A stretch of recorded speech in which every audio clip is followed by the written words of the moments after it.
When I was doing my research for Pratunam, I came across a statistic on page 10. It said 20% of people who live in Bangkok will pass through Pratunam at least twice a month. And I thought, who the hell does a survey like that? Anyway, welcome to Pratunam.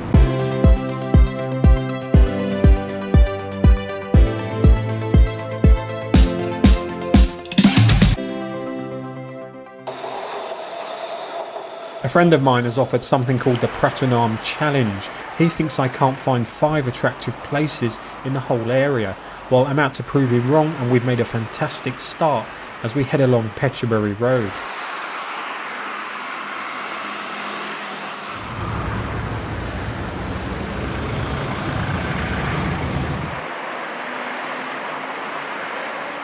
So when you walk through Pratunam, it only takes you a few minutes to realise that, like Ratchaprarop, it's pretty polluted and there's too much traffic. But unlike Ratchaprarop, I don't know anyone who lives here who says it's charming.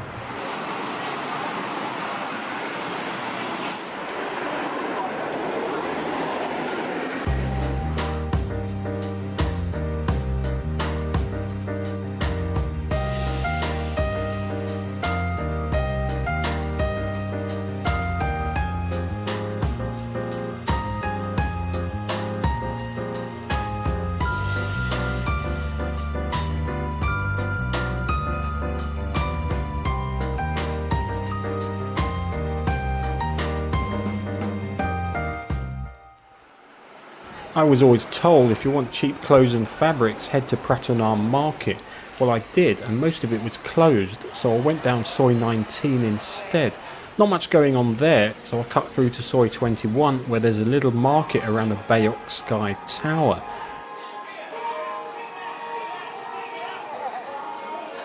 Cheap clothes, bags, jewellery, great if you like shopping. I cut back through, found another little market going on there, same sort of stuff. Anyway, I came back out the other side of Soi 21. I didn't really get to see Pratunam Market. Maybe another day.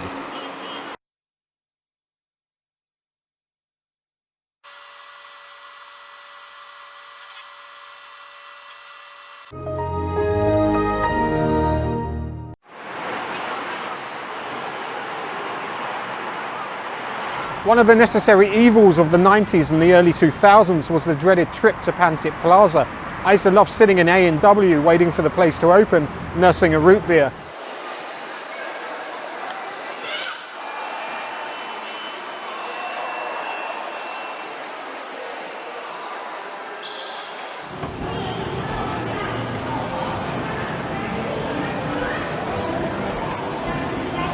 Well, it's certainly gone downhill. I blame the crackdown on pornography, although I did get something pretty useful.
Well, I didn't bring my hacksaw. I came here originally to conquer my fear of heights, but you can't really do that with this cage here because you are supposed to look over the edge until your head clears, and then that means you've beaten the phobia.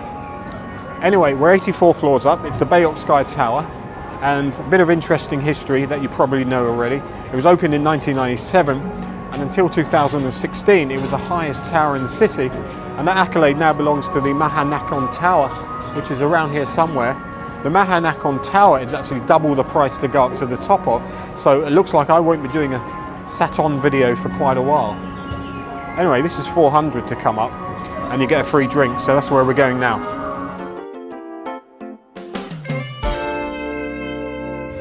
One floor down is the rooftop bar, and when you've been spinning around as much as I was, it certainly comes in handy.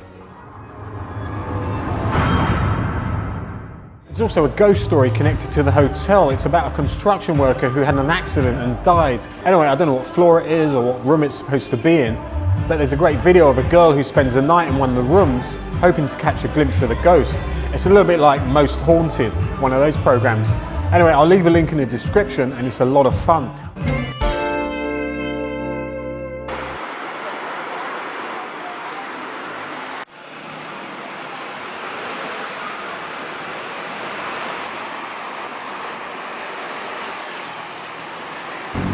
The 1960s saw a huge modern construction boom around Bangkok, and a lot of businesses were moving away from the centre of the city to places like Asok and Pratunam. At the time, Art Deco exterior design was all the rage. One classic example of this is the India Region Hotel. It had its own shopping facilities, leisure centre, cinema and fine dining. This attracted a lot of middle-class Thais and foreign businessmen from outside the area.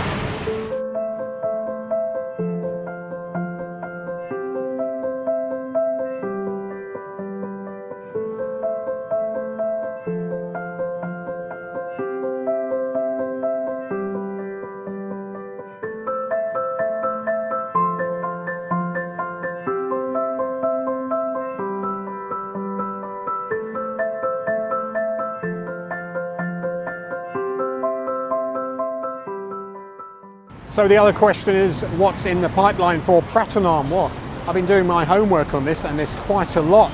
The MRT Orange Line is going to run through here, opening 3 underground stations at Ratchaprarop Pratunam intersection and Ratchaprarop. If we look at the map, the line's going to run west from Thailand Cultural Centre through Dindeng and Victory Monument. The only other question is, which of the old decrepit buildings are going to make way for the brand new subway station entrances? So I think we've covered everything in Pratunam. It's been fun. Hope you've enjoyed it. Please like, subscribe, show your support. I'd be really grateful, and I'd better get going.